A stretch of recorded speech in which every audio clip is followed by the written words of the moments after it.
Salutare tuturor, mă numesc Andrei și l-am alături de mine pe Ionix. Și pornește-mă filmarea, că el îmi zice înainte de începerea vlogului că facem clipuri diferite pentru canalul lui și pentru al meu. Păi da, mă, dar trebuie să am cameraman.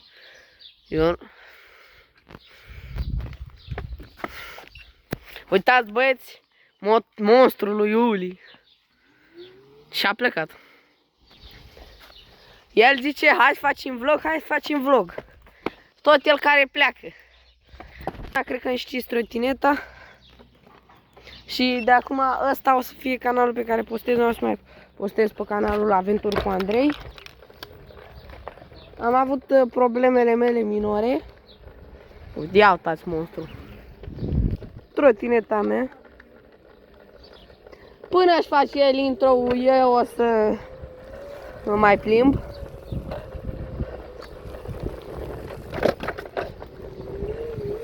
De nu trag o trântă, pentru că n-am nici echipament, nici măcar casca n-am în cap. Deci mă... Ia uitați-l pe monstru. Cum vine cu 25 la oră. Eu pun să merg încet ca să poți ține camera, merg cu 15 la oră. Ne întoarcem?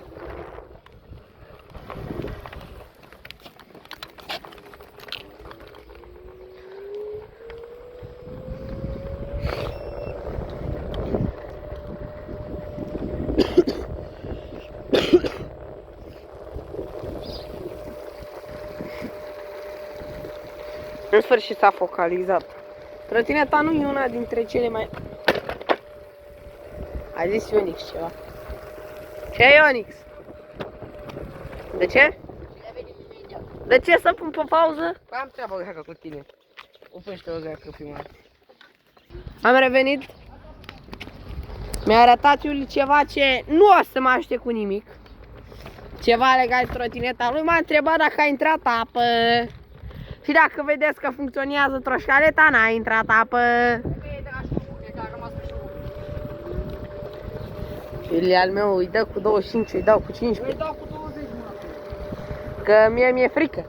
Hai mă cu 20 să n-are nimic. Bă, eu n-am echilibru pe trotinetă cu o singură mână. Ia uitați-l. Pe monstru. Și repet, ăsta o să fie noul canal. O să-l păstrez pe cel vechi. Nu o să-l șterg sau ceva. Dar am primit o avertizare că dacă mai postez pe el, o să mi se șteargă iarăși. Și nu vreau, așa că mi-am pierdut deja canalul cu 1000 de abonați. Dacă mai pierd și pe ăsta, nu vreau. Ce s-a întâmplat, Ionix? Începi tu vlog? Nu. Hai de cap, nu iau, am bușit-o și aici. Ia uitați, ia unde e buștul. Uite aici am zăriat-o greacă. Mă. De asta pot să le schimb, astea pot să le schimb, dar nu mă deranjează. Băieți, așteptați să vine ziua mea să fac bani. Ca să-mi cumpăr suport de la de telefon. Să-l țin și pe trotinetă și pe piept. Și... Băi, era să intru în șans. Ia uitați-l. Băi, Ionix cu monstrul lui. Păi și eu tot cu 15 merg.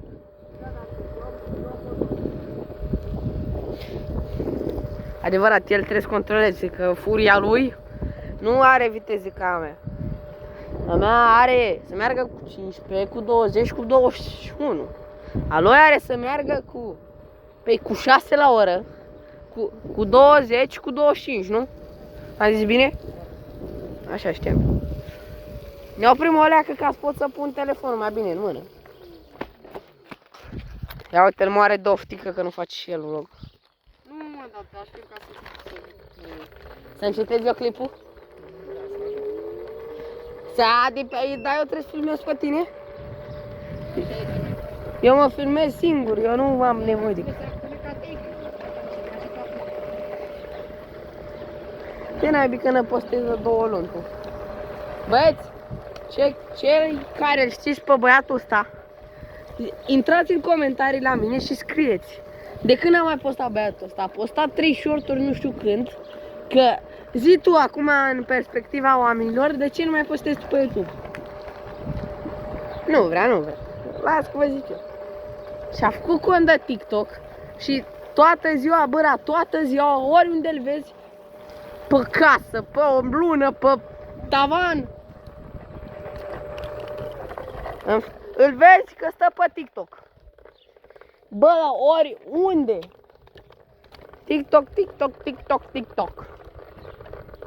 I-am explicat că da, ce, da. Și zi tu, Iulia, acum, ce-ți face TikTok-ul ăla? Deci că ești belestima, naibii. Casca ta. Nu-ți blestemat. Atunci de ce stai mereu pe TikTok? Zi tu sincer acum. De asta am așteptat să video pe tine. Dacă asta era surpriză pentru canal. Asta!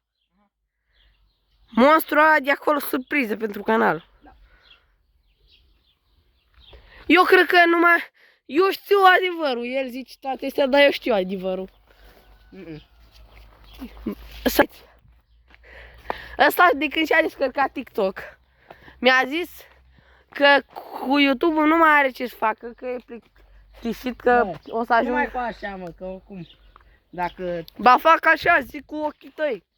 Dacă știi câte înjurături mi-am luat pe stradă când m-am întâlnit cu abonați, că ce i-ai făcut lui Ionic, de ce nu mai apare Ionic pe YouTube, nu știu ce. Bă, nici la pescuit n-am scăpat de oameni care mă întreabă.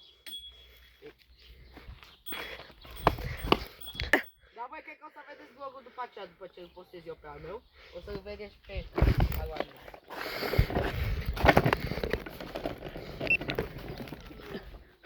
Eu odată să fac un vlog cu asta, îmi o să intru undeva unde mi-a arătat el în pădure. La cum se numea, mă? Podul de fer? Da. E un pod efectiv în pădure și e drum fain până acolo. Nu știu dacă o să mă ține bateria. Mamă, urc cu 10 la oră. Uitați, cam așa pot să vă arăt mai bine. Oi, de cap! Băi, am revenit, era să ne mănânce câinii. Al naibii Ionic s-a luat în față. Ce greu e să mă obișnuiesc cu o reclamă. Că eu îi zic pe nu. Mi se cam dezlipește spatele, dar la telefon de asta poate se vede un pic mai ciudat, că mi se dezlipește spatele de la telefon. Dă mai încet pe alea că îi dăm cu 13. Ia uitați-l! Omul care era să mă lase să fiu mâncat de câini. Ia uitați-l! Bă, da, era să stau de la căpără.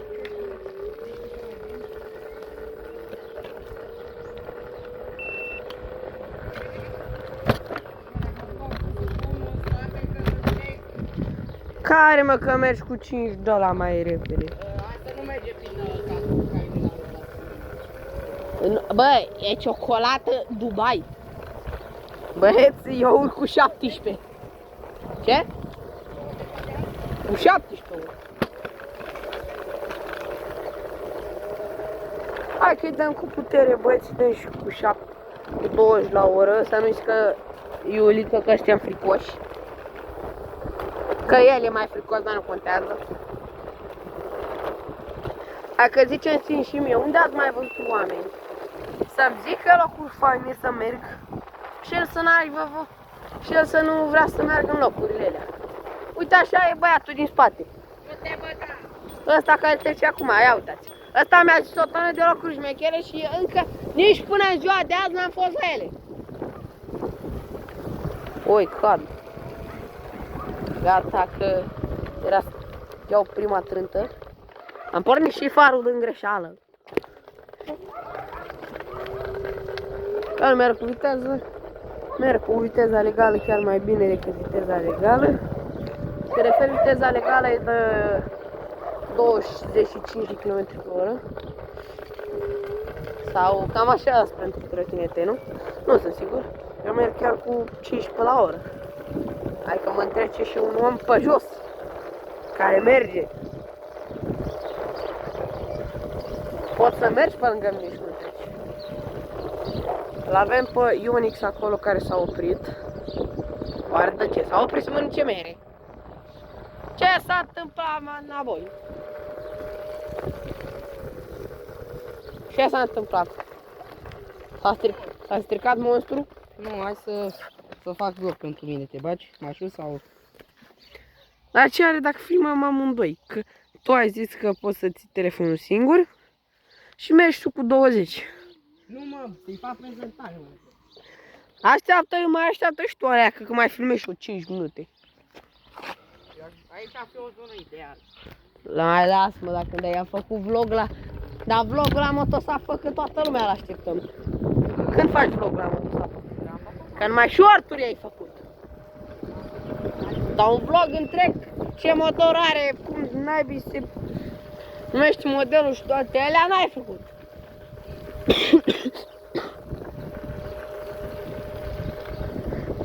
Eu nu înțeleg oamenii care au GoPro. Cu GoPro, da, filmezi mai bine și ai o stabilitate mai bună.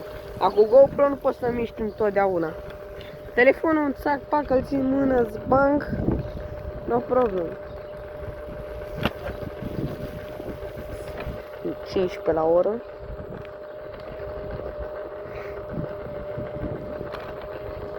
Pe canalul meu fac ce vreau cu el.